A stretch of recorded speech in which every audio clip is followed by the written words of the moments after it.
Gayatri college Sanchore के online classes में आप सभी विद्यार्थियों का स्वागत है। प्रिय विद्यार्थियों नमस्कार। बीए सेकेंड ईयर राजनीति विज्ञान विषय में हम हमारे विचारक लॉक का अध्ययन कर रहे हैं। आज की कक्षा में हम लॉक के व्यक्तिवादी संबंधी विचारों का अध्ययन करेंगे, अर्थात इसको लॉक की व्यक्तिवादिता संबंधी विचारों का भी अध्ययन कह सकते हैं। ये समझने का प्रयास करेंगे कि लॉक के चिंतन में व्यक्ति का क्या स्थान है और किस प्रकार से व्यक्ति को प्रमुखता देते हुए अपने विचार प्रतिपादित किए हैं। आप सभी को पता है कि लॉक उदारवाद के जनक के रूप में भी जाने जाते हैं, लेकिन पहले स्पष्ट करेंगे कि लॉक के संपूर्ण चिंतन में किस प्रकार से व्यक्तिवादी संबंधी विचार हैं। देखिए, लोक राज्य का अस्तित्व जनता के लिए मानते हैं, ये तो हम सभी को पता है।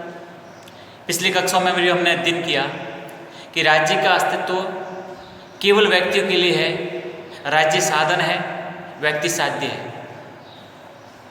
कहने का तात्पर्य, राज्य से भी प्रमुखता किसको मिली हुई है? व्यक्ति को मिली हुई है। वो व्यक्ति के कल्याण, मानवता के लिए वो राज्य को एक साधन के रूप में स्वीकार करते हैं। इसलिए राज्य का अस्तित्व है वो केवल व्यक्ति के लिए है, व्यक्ति राज्य के लिए नहीं है। ये बात स्पष्ट तौर पे वो कहते हैं, ठीक है। और उसका जो ध्येय है वो समाज का हित है। किसका ध्येय? राज्य का। राज्य का जो उद्देश्य है, राज्य का जो मेन जो लक्ष्य है वो क्या है? समाज का हित करना है। राज्य कभी भी समाज विरोधी कदम नहीं उठा सकता, समाज के खिलाफ नहीं जा सकता। अगर ऐसा करते भी हैं तो व्यक्ति को पूरा अधिकार है कि उसके खिलाफ विद्रोह करे, क्रांति करे। इसलिए समझ सकते हैं कि राज्य एक ऐसा यंत्र है जिसको मनुष्य ने केवल उद्देश्य की पूर्ति के लिए बनाया है। इसलिए राज्य कृत्रिम है, मनुष्य ने बनाया, कोई प्राकृतिक नहीं है। सभी लोगों ने एक समझौते के फलस्वरूप राज्य का निर्माण किया है। तो कह सकते हैं कि एक ऐसा यंत्र है जिसको मनुष्य ने केवल अपने उद्देश्यों की पूर्ति के लिए बनाया है, इससे बढ़कर और कुछ नहीं है। जब तक अपने उद्देश्यों की पूर्ति होती है तब तक वो राज्य को रख सकते हैं। जब उद्देश्यों की पूर्ति नहीं हो रही है तो उसको बदल सकते हैं। लॉक हैं वो हॉब्स और फिल्मर जो निरंकुश राज्य की सत्ता का प्रतिपादन करते थे, उनका पूरा विरोध किया है उन्होंने। आपको पता है हॉब्स भी क्या कहते थे? हॉब्स का हमने सामाजिक समझौता सिद्धांत पढ़ा है ना, तो उसमें आपने देखा होगा कि जब प्राकृतिक अवस्था के जो इस प्रकार की क्रूर, दमनपूर्ण, हिंसा, घृणा, नफरत, स्वार्थ से प्रेरित होकर व्यक्ति अपने काम करता है, शेर के अधिकार जैसा, तो आप सोचो कि जब वो एक समझौते के फलस्वरूप राज्य का निर्माण करते हैं और राज्य के जो शासक होता है उसमें असीमित सत्ता, निरंकुश सत्ता सौंपी जाती है। वो कुछ भी कर सकता है, वो विधि से भी ऊपर है, वो ईश्वर से भी ऊपर है, वो किसी के प्रति उत्तरदायी नहीं है, किसी के प्रति जवाबदारी उसकी नहीं है, वो कुछ भी कर सकता है। मतलब निरंकुश राज्य की स्थापना की बात करते हैं हॉब्स। और हॉब्स की तरह फिल्मर भी यही बात कहते हैं कि निरंकुश शासक होना चाहिए। लेकिन यहाँ पर लॉक पूरी तरह से उसका खंडन कहते हैं कि नहीं, तीव्र विरोधी है, मतलब खतरनाक तरीके से विरोधी, ऐसा कभी भी राज्य न तो संभव है न होगा। निरंकुश सत्ता तो किसी भी स्तर पर दी नहीं जा सकती, क्योंकि निरंकुश सत्ता हमेशा व्यक्ति के खिलाफ होती है और व्यक्ति के नैतिक अपने जीवन के विकास में महत्वपूर्ण बाधा के रूप में आगे खड़ी हो जाती है। इसलिए उन्होंने इसका पूरा विरोध किया। लोग मानते हैं, उनका विश्वास था कि मैं एक व्यक्तिवादी हूँ और जिसके केंद्र व्यक्ति और उसके अधिकार है। अर्थात यूँ समझ सकते हैं कि व्यक्तिवाद जो विचारधारा है उसके जो केंद्र बिंदु होता है वो व्यक्ति होता है। व्यक्ति तथा व्यक्ति केवल व्यक्ति से नहीं, व्यक्ति के अधिकारों से भी उन्होंने स्पष्ट किया है कि व्यक्ति के जो अधिकार होते हैं तभी तो वो अपने जीवन में कुछ कर पाएगा, अपने जीवन में विकास कर पाएगा, नहीं तो फिर क्या कर पाएगा? कुछ नहीं कर सकता। इसलिए अधिकार बहुत जरूरी है। इसलिए स्पष्ट करते हैं कि व्यक्तिवादी होने के नाते मेरी विचारधारा का जो केंद्र बिंदु है वो व्यक्ति है तथा उसके अधिकार है। स्पष्ट हो गया? तो हम ये बिल्कुल समझ चुके हैं कि लॉक के विचार का जो प्रमुख केंद्र बिंदु है वो व्यक्ति है और व्यक्ति की इच्छा से समाज और राज्य का जन्म हुआ है। ये भी बात बिल्कुल तय है, क्योंकि आपने लॉक का सामाजिक समझौता सिद्धांत पढ़ा है ना, उसमें बिल्कुल यही कहते हैं कि व्यक्तियों की इच्छा से ही तो समाज और राज्य का जन्म हुआ, क्योंकि दो समझौते होते हैं। प्राकृतिक अवस्था में कोई निर्णायक शक्ति नहीं है, कोई निर्णायक शासक नहीं है, कोई कानून नहीं है इस प्रकार से ताकि उसको अगर उल्लंघन करे तो उसके खिलाफ कोई कार्रवाई करे। अर्थात यूँ कह सकते हैं वर्तमान की भाषा के अनुरूप कि वहाँ पर कार्यपालिका, न्यायपालिका, व्यवस्थापिका जैसी शक्तियों का पूर्णतः अभाव है। इस अभाव से मुक्ति पाने के लिए सभी लोग क्या करते हैं, समझौते करते हैं और सभी अपने अधिकारों का एक प्रकार से परित्याग करके समाज और राज्य का जन्म हुआ। ये हम सभी ने समझौते सिद्धांत में स्पष्ट तौर पे समझा है। इसलिए यहाँ पे समझिए कि जब लोगों ने मिलकर इस समाज और राज्य की उत्पत्ति की है तो राज्य के अधिकार असीमित होंगे या सीमित होंगे? बिल्कुल राज्य के अधिकार सीमित होंगे, क्योंकि वो राज्य को केवल अपनी सुरक्षा, जीवन, स्वतंत्रता और संपत्ति, इनकी सुरक्षा का ही कार्य सौंप रहे हैं। व्यक्ति के व्यक्तिगत चरित्र, व्यक्तिगत जो इच्छा है, इनके आधार पर राज्य को कोई अधिकार नहीं है कि वो हस्तक्षेप करें। इसलिए आपको यह समझना जरूरी है कि राज्य के जो अधिकार हैं वो बेहद सीमित हैं। इनका दुरुपयोग होने पर व्यक्तियों को राज्य के विरुद्ध का अधिकार भी दिया गया है। अगर राज्य हमारी रक्षा नहीं कर पाए, हमारे जीवन की सुरक्षा नहीं कर पाए, हमारी स्वतंत्रता को भी बाधित करे और हमारी संपत्ति की भी रक्षा नहीं कर पाए, तो पूरा अधिकार है कि हम राज्य का विरोध करेंगे, राज्य का विरोध करेंगे। अगर सभी व्यक्तियों की सहमति है तो राज्य को भंग भी किया जा सकता है। ऐसा नहीं है कि एक बार राज्य बना दिया तो बस अनंत समय तक वो राज्य बना रहेगा, नहीं, उसको भंग भी कर सकते हैं। ये पूरा हमारा अधिकार है, हम उसको भंग करें। तो आप समझ सकते हैं कि व्यक्ति की पूरा अधिकार है कि अगर राज्य व्यक्ति के हितों के या उनके अधिकारों की रक्षा नहीं कर सकता तो फिर राज्य को भंग करने का पूरा अधिकार भी व्यक्तियों के पास है। व्यक्ति को यह भी अधिकार है कि प्रत्येक कानून को प्राकृतिक कानून की कसौटी पर जांचे और अगर प्रतिकूल है तो उन्हें न माने, पूरा अधिकार है। प्राकृतिक कानून होते हैं वो गलत नहीं होते हैं, तो कोई भी अधिकार है उसको प्राकृतिक कानून की कसौटी पर जांचें और ये देखें कि प्रतिकूल तो नहीं है, अनुकूल है तो मानते, जो प्रतिकूल है तो उसको मानने से इनकार कर दो। कोई कानून प्राकृतिक कानून के अनुकूल है या नहीं है, इसका निर्णय प्रत्येक व्यक्ति अपने विवेक के अनुसार ही कर सकता है और विवेक के अनुसार ही किया जाता है। अपनी विवेक अर्थात बुद्धि का प्रयोग करते हुए अपनी पता कर पाएंगे कि कोई अधिकार प्राकृतिक कानूनों के अनुरूप है या प्रतिकूल है। ठीक है। इस प्रकार लॉक ने व्यक्ति स्वतंत्रता की वेदी पर राज्य की स्थिरता और दृढ़ता का बलिदान किया है। कहने का तात्पर्य राज्य से भी ज़्यादा महत्व व्यक्ति को देते हुए और व्यक्ति की स्वतंत्रता के लिए वो राज्य की स्थिरता और दृढ़ता का भी बलिदान करने के लिए तैयार है। कौन? लॉक। बात समझ में आ रही है? तो देखिए इनके विचारों में व्यक्तिवाद कितना खतरनाक ढंग से भरा हुआ है। लॉक ने समझौते में कानून निर्माण, दंड व्यवस्था के अतिरिक्त सभी अधिकार जनता के पास रखे। किसमें? कानून निर्माण, दंड व्यवस्था के अतिरिक्त जितने भी अधिकार है वो किसके पास है? जनता के पास है। सरकार को सिर्फ कानून निर्माण से संबंधित, दंड व्यवस्था से संबंधित, इनके अलावा जितने शेष जो भी अधिकार है वो जनता के पास रखे। ये अधिकार राज्य के हस्तक्षेप से मुक्त और प्राकृतिक नियमों से रक्षित है।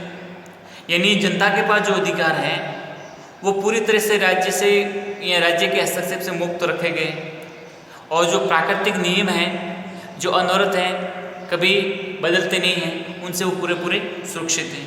इस प्रकार लॉक के दर्शन में व्यक्ति और उसकी स्वतंत्रता ही सर्वोपरि हमें दिखाई देती है। लॉक शक्ति विभाजन का सिद्धांत अपनाते हैं, शक्ति के पृथक्करण का सिद्धांत भी स्वीकार करते हैं। वे विधायी और कार्यपालिका विभागों का एवं विधायी एवं न्यायपालिक विभागों का सर्वथा अलग अलग रखना चाहता था ताकि शक्तियों का दुरुपयोग भी न हो सके।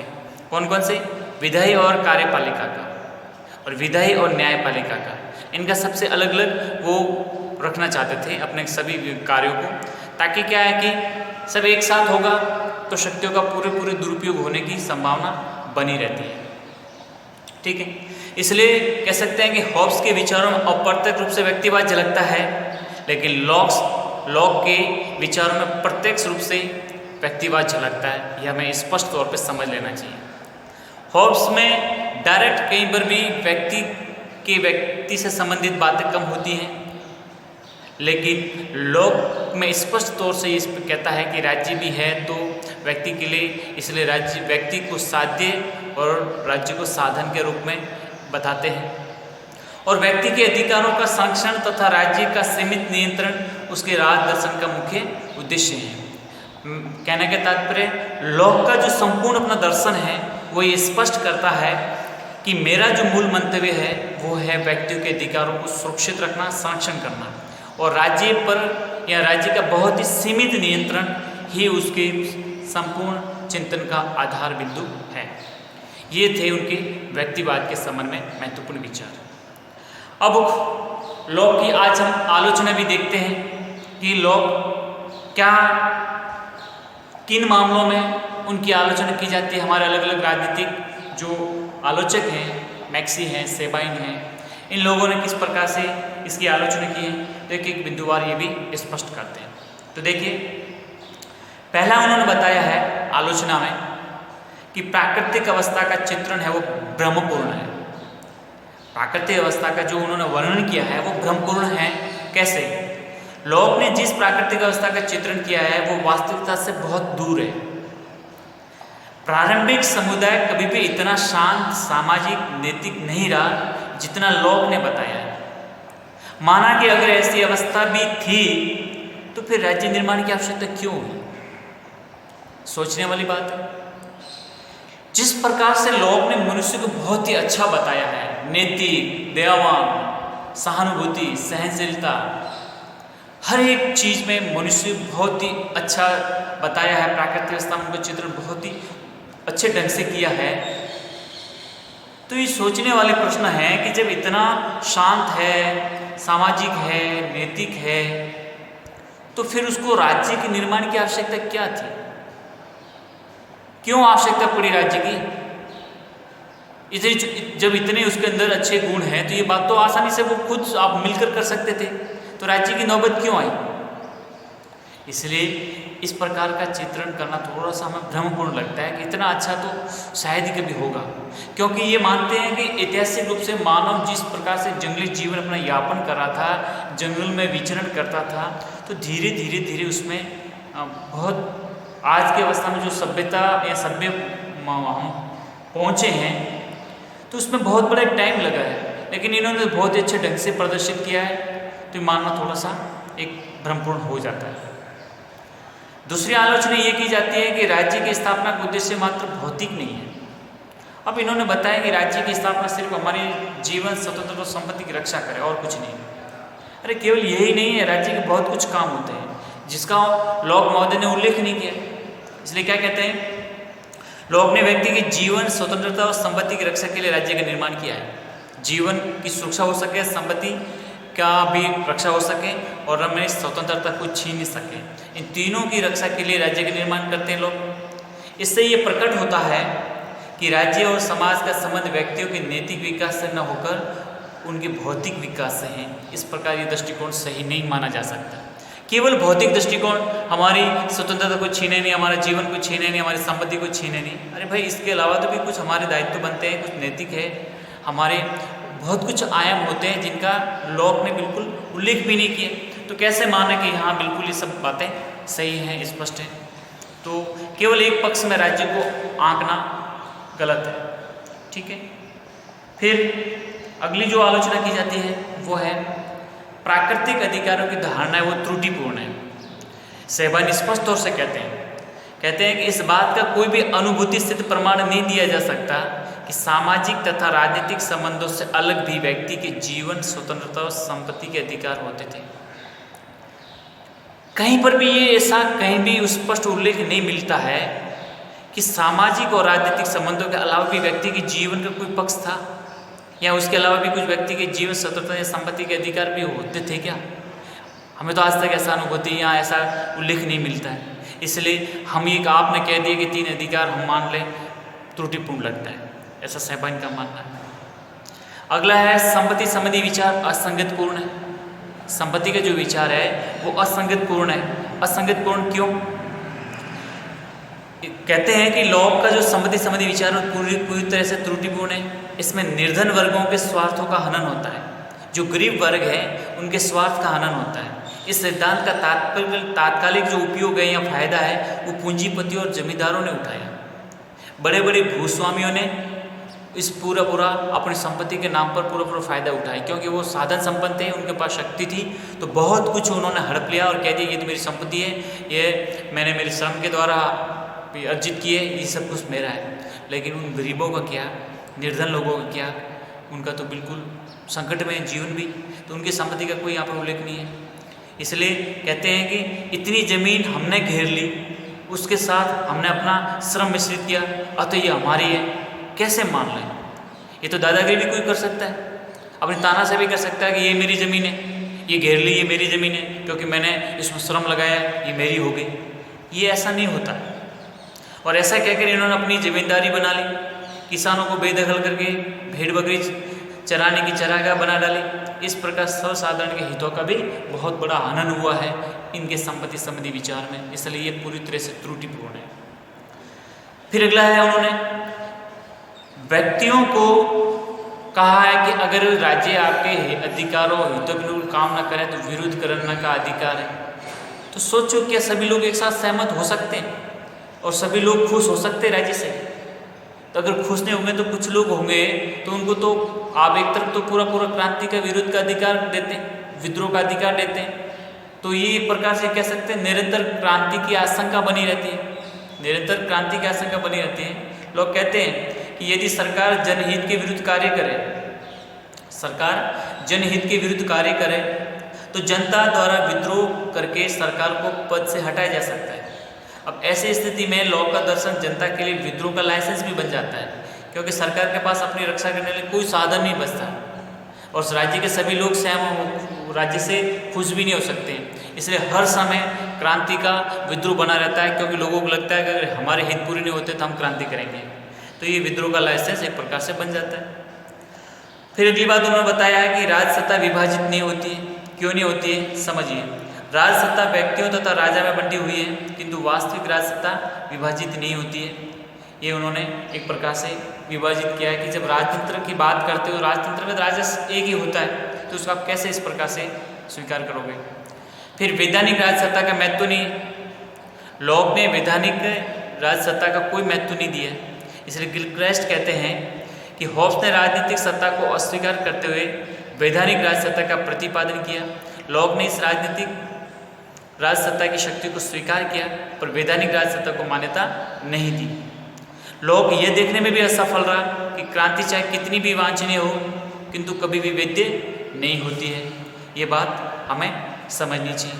तो इस प्रकार से हमारे अलग अलग विचारकों ने उनकी आलोचना की है कि इस प्रकार से लॉक के जो चिंतन हैं, जो विचार दिए हैं, उनमें कुछ कमियां झलकती हैं।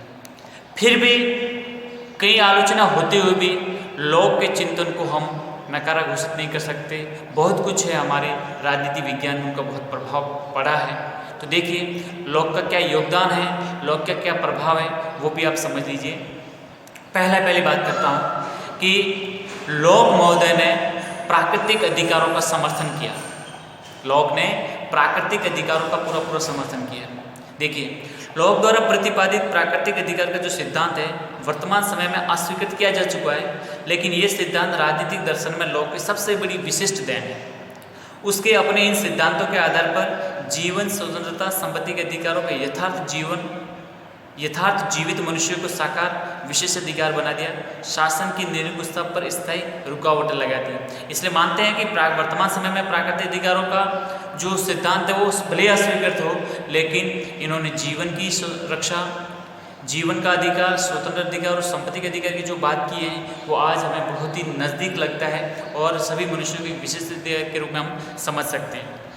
अगला उन्होंने बताया सबसे महत्वपूर्ण बात, वैधानिक शासन का प्रतिपादन, जो आज हम देखते हैं कि दुनिया के हर एक देशों में ये प्रकार का पाया जाता है। लोग सीमित शक्तियों वाले तथा शासित वर्ग की इच्छा पर आधारित शासन की धारणा का प्रतिपादन करने वाले प्रथम विचारकों में से एक थे। इसलिए वैधानिक शासन का प्रतिपादन उनका बहुत बड़ा एक योगदान माना जाता है। फिर शक्ति पृथक्करण का निर्देश, लॉक ने स्पष्ट किया है कि व्यक्ति स्वतंत्रता के साधन के रूप में शक्ति प्रथम को अपनाया जाना चाहिए। वो शक्ति को केंद्रीकरण में विश्वास नहीं करते थे। अगली जो हमने बात स्पष्ट करते हैं कि व्यक्तिवाद का पथ प्रदर्शक, बिल्कुल सभी को पता है कि हमने अभी थोड़ी दूर पहले व्यक्तिवाद को पढ़ा है कि राज्य साध्य न होकर क्या है, केवल साधन है, अर्थात इसमें ज़्यादा महत्वपूर्ण स्थान किसको दिया है, व्यक्ति को दिया है, राज्य केवल साधन है। अगली बात समझें तो उपयोगितावाद की प्रेरणा भी यही मिलती है। लॉक का विचार है कि मानव के सभी कार्य सुख की प्राप्ति और दुख के निवारण के लिए होते हैं और नैतिक सिद्धांतों का पालन भी सुख की प्राप्ति के लिए ही होता है। आज समझ सकते हैं कि उपयोगितावाद के विचारों का भी यहाँ पर उन्हें झलक मिलती है। और धार्मिक सहिष्णुता का प्रतिपादन भी करते हैं। लॉक ने धार्मिक सहिष्णुता का प्रतिपादन कर वर्तमान समय में धर्मनिरपेक्ष राज्य का जो मार्ग है उसको प्रशस्त किया है। तो इस प्रकार से समझ सकते हैं कि लॉक के विचारों का हमारे वर्तमान चिंतन में भी गहरा प्रभाव है। ठीक है, ये थे लॉक के अपने महत्वपूर्ण विचार जो हमने स्पष्ट किए और समझे।